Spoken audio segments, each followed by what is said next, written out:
Selección de la muestra, módulo 4. Objetivos. Al terminar este módulo, el estudiante será capaz de identificar los diferentes tipos de muestras en la investigación cuantitativa, sus procedimientos de selección y características, las situaciones en que es conveniente utilizar cada uno y sus aplicaciones. Enunciar los conceptos de muestra, población y procedimiento de selección de la muestra. Determinar el tamaño adecuado de la muestra y obtener muestras representativas de la población estudiada, cuando hay interés por generalizar los resultados de una investigación a un universo o población más amplia.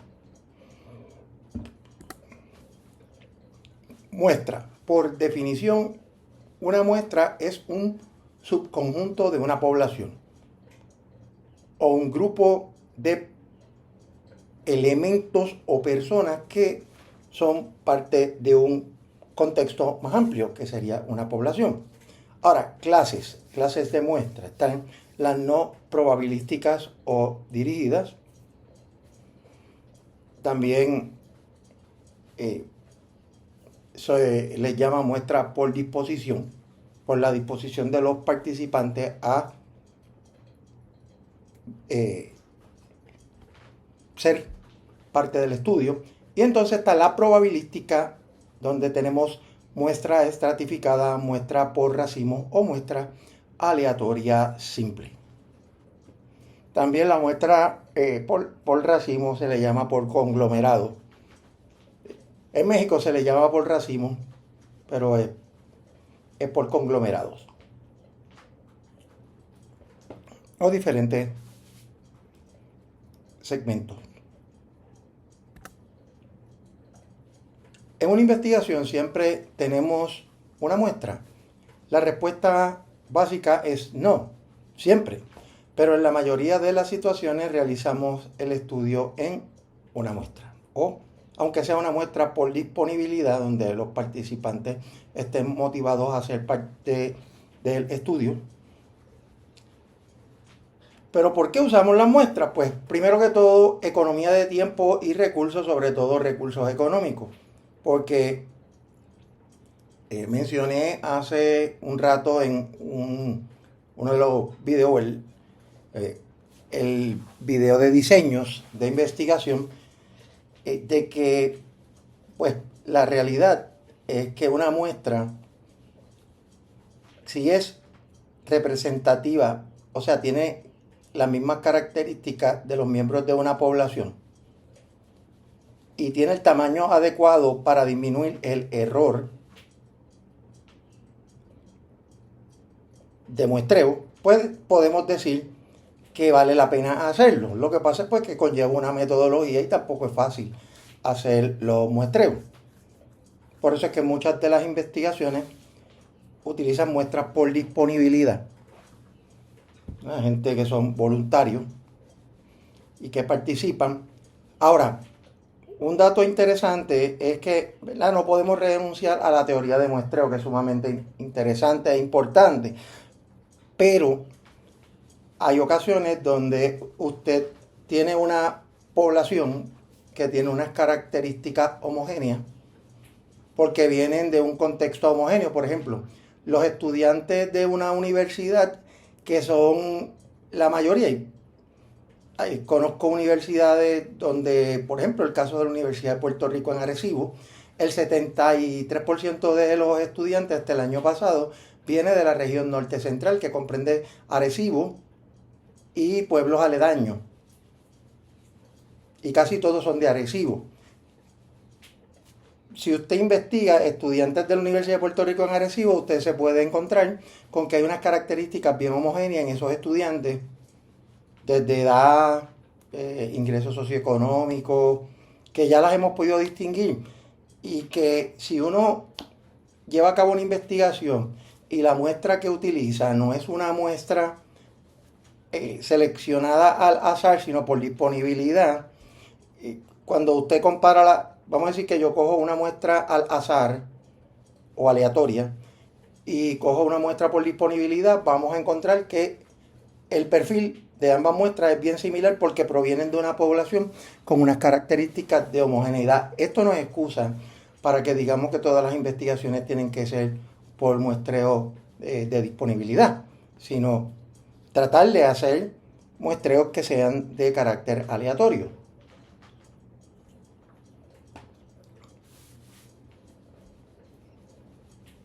Así que esto es una de las razones por las cuales usamos el muestreo y los distintos tipos de muestreo, porque la población nos puede costar mucho el tratar de investigar una población de 2.000 personas cuando con un error de muestreo, y lo van a ver en el video de cómo utilizar la calculator.net para calcular el tamaño de muestra, usted va a tener una muestra con un 5% de error de 323, que es mucho más fácil de investigar que 2.000, que son los miembros de la población. ¿Sobre quiénes uno recolecta datos o cuáles son las unidades de análisis? Pues miren, instituciones, podemos ver aquí, profesiones, tipos de personas, ¿verdad? Aquí tenemos envejecientes, jóvenes. Aquí los censos hacen muestreo por las casas, muestreos en el área de trabajo. Así que las unidades de análisis pueden ser bien variadas. No necesariamente siempre son gente. El censo utiliza casas y estratifica, o sea, crea unas categorías, por ejemplo, áreas residenciales, y hace muestreo de las casas. Hay lugares donde hacen muestreos de edificios. Y hay veces que el muestreo es para recoger la información de las personas, pero la unidad de estudio no son las personas, sino los edificios, para darle una idea. Porque, por ejemplo, las casas en el censo por sí solas no se pueden entrevistar o darle un cuestionario, ¿verdad? Suena a broma, pero es una realidad. Por tanto, aquí lo que nosotros hacemos es que se va a mostrar la familia, se va a mostrar la casa, pero se evalúa el perfil de la familia que vive en esa casa. Pero sigue siendo la unidad de muestreo la casa. Así que eso es importante que lo tengamos en consideración. Como concepto, la muestra es un subconjunto de la población de la cual se recolectan los datos y debe ser representativa de esta. Y que es un subconjunto de la población o un grupo de elementos que se derivan de la población. Ahora, ¿qué es la población? Pues la población es la totalidad o el conjunto de todos los casos que concuerdan, o de todos los elementos que componen la unidad de análisis, como mirábamos ahorita. O sea, si estoy haciendo el censo, pues todas las casas es la población. Si estoy haciendo un censo en una ciudad, los edificios, por decirles algo. Así que, como definición, es una población el conjunto de todos los casos que concuerdan con una serie de especificaciones. Tipos de muestras. Están las probabilísticas y no probabilísticas. Muestras probabilísticas dependen de dos factores principales. El tamaño, que se determina por dos factores principales.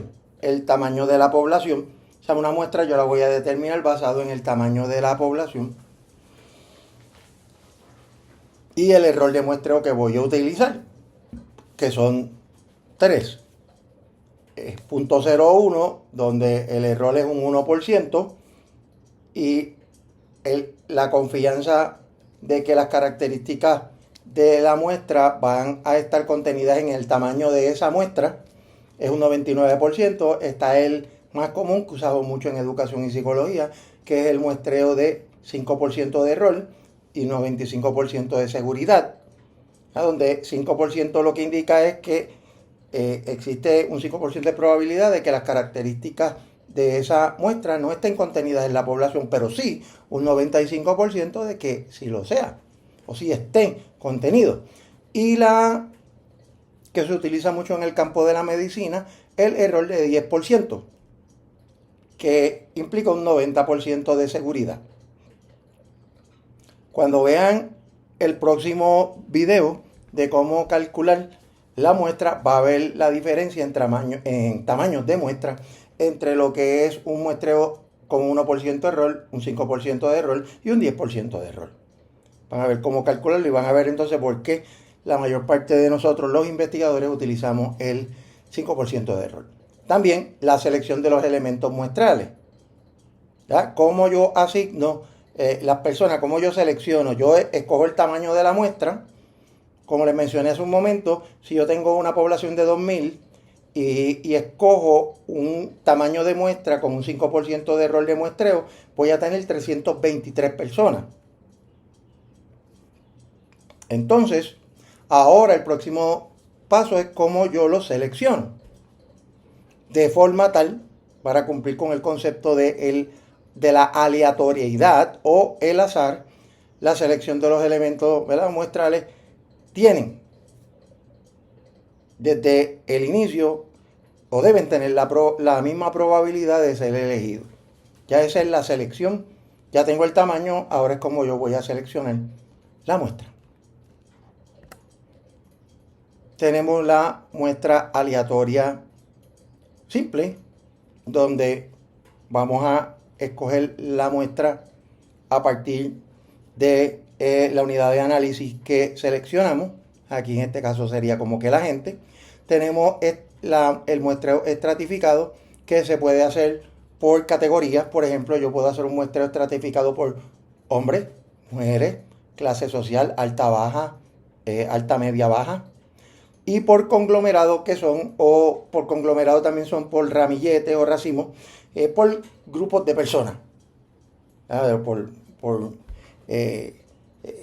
grupúsculos de personas que pues, participan en mi estudio, porque tienen unas características determinadas. También está el concepto del muestreo sistemático. El muestreo sistemático se puede hacer utilizando archivo, la guía telefónica, que todavía existe por ahí en papel, pero se tiene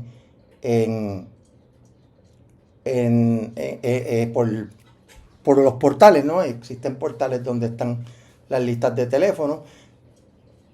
Y también se pueden hacer a través de los sistemas de computadora, como el que van a ver en el próximo video, donde pues yo puedo tener una lista completa de todo, por ejemplo, de 2.000 empleados de una organización, y basado en esa lista saco, por cuestión de anonimato, los seguros sociales de todos los empleados, o el número de empleados puede ser, incluso. Y entonces, ya yo tengo esos 2.000 empleados y le pido al sistema de computadora que me dé números aleatorios. Excel lo hace y otros programas. Nosotros vamos a utilizar calculator.net, pero hay montones de otros que las fórmulas de muestreo han sido debidamente validadas, y simplemente usted le pide al sistema: mira, dame 323 números de una población de 2.000, y el sistema te los da. Y ahí tú vas. Si salió el número 3, pues tú buscas quién salió en la lista con el número 3, y ahí esa persona le escoge. El 1500 lo escoge, el 1300, dependiendo los que salgan. Eso es cuando se hace muestreo sin reposición, que tú le pides directamente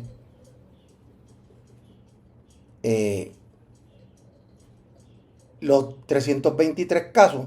Con reposición, que le puedes, incluso en calculator.net se lo puedes decir, con reposición te va a dar números repetidos. Pues porque los números repetidos tienen probabilidad de salir también en los muestreos. Eso es una realidad. El que te salga los números repetidos tiene la bondad que es parte del concepto de muestreo, de que todo el mundo siempre tenga la misma probabilidad. Y siempre traigo el ejemplo de una tómbola. Estos mismos empleados que yo tengo, vamos a decir que yo saco 2.000 papelitos y pongo los números de empleados de cada uno y los meto en una tómbola. Si yo voy a hacer el muestreo con reposición, pues yo le doy la vuelta a la tómbola, meto la mano, saco el número de empleados, lo anoto y devuelvo nuevamente ese papelito dentro de la tómbola y lo muevo. La teoría de muestreo que nos está diciendo que todo el mundo debe tener la misma probabilidad de salir. Por tanto, el muestreo con reposición implica que yo pues me puedo arriesgar a que me salga un mismo número 2 y 3 veces. Pues tengo que volverlo a meter hasta que me sale uno que no es. Y ya usted sabe, si estoy buscando 323 casos de 2000, me van a aparecer algunos. El muestreo sin reposición, por otro lado, usted va a sacar 323 papelitos y los anota y se acabó. Cada vez que usted saca un papel, lo anota y lo deja fuera y vuelve y le da vuelta a la tómbola. Ese es muestreo sin reposición. En términos prácticos, es mejor que el de sin reposición que el de con reposición, pero se afecta un poco la probabilidad, ¿verdad?, de que todo el mundo esté representado, pero es teoría. Al final del día es teoría. En términos prácticos, pues una cosa no se afecta tanto por la otra, pero pues se lo traigo para que veamos los dos contextos, el contexto teórico y conceptual y el contexto práctico de lo que es el muestreo. Porque en el caso particular de yo tener 2.000 personas o 2.000 empleados, es una población finita. O sea, no va a crecer más. Sí disminuiría, pero no va a crecer más. De momento, ¿no? Cuando yo les cojo. Así que pues eso es un poco la idea. Tamaño óptimo de la muestra un poco va a depender también del error de muestreo. Como les dije, mientras más pequeño el error, más grande va a ser la muestra. Es una relación inversamente proporcional. Errores bien pequeños, el 1% va a requerir una muestra mucho más grande. El 0.05 o el 5% es un tamaño más o menos adecuado y el 10% es muy pequeña. Es muy pequeña y en términos de lo que es psicología y educación, los errores al evaluar nuestras hipótesis pueden ser bien grandes. Por eso es que se prefiere utilizar el 5% como norma general en el campo de la psicología y de la educación. ¿Qué pasa entonces con las muestras no probabilísticas o dirigidas? Estas muestras, las no probabilísticas o dirigidas, también se les llaman muestras por disposición y pues suponen un procedimiento de selección informal. Seleccionan individuos o casos típicos sin intentar que sean representativos de una población determinada, excepto, como les dije hace un momentito, que fuese una población homogénea. También se le llama muestras por disponibilidad. Aquí en Puerto Rico utilizamos mucho el concepto de muestras por disponibilidad. También está el muestreo al azar por marcado telefónico, que ese se utiliza con guías. También hay listas de teléfonos que se encuentran en diferentes sectores. Hay gente que pone sus teléfonos en las redes sociales y ahí mismo los captan los sistemas. Y ya ustedes saben también que las compañías que nos venden cosas como Amazon, pues también ceden, o Facebook ceden mucha de la información nuestra para que personas que se dedican a vendernos cosas o a hacer estudios de mercado nos contacten, mejor dicho, ya sea por teléfono o por internet. Hay muchas compañías que se comunican con nosotros por nuestro correo electrónico, que es que lo consiguen por Facebook, Twitter, Pinterest y Instagram, etc. Así que, ¿verdad? Ya casi nuestra información de privada tiene muy poco y estas compañías pues compran y venden mucha de nuestra información porque pues cuando nos metemos en las redes estamos aceptando de que ellos utilicen nuestra información para mercadeo y estas cosas. Así que pues, por un lado lamentable, pero para hacer investigación de mercado es bien importante. Hoy día también usted sabe que con la inteligencia artificial se crean algoritmos de muestreo que nos muestrean estadísticamente para conocer cuáles son nuestras inclinaciones, nuestros gustos por consumir, etcétera, etcétera. Así que el muestreo al azar por mercado telefónico puede venir de diferentes vías. Por eso es que algunas veces nos llaman para hacernos encuestas. Pero ya eso no es tan marcado como en el pasado. Ahora se comunican más con nosotros por asuntos del correo electrónico. Muestreo y el alcance del estudio. Pues mire, en los estudios exploratorios regularmente empleamos muestras dirigidas o por disponibilidad, aunque también se pueden usar muestras probabilísticas.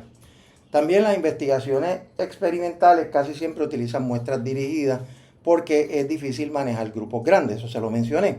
Ahora, ya sea que se trate de un tipo de muestreo u otro, lo importante es cómo se seleccionan o cómo se eligen a las personas, ¿verdad? De acuerdo al planteamiento del problema y a las características que deben tener estos miembros de esta población determinada.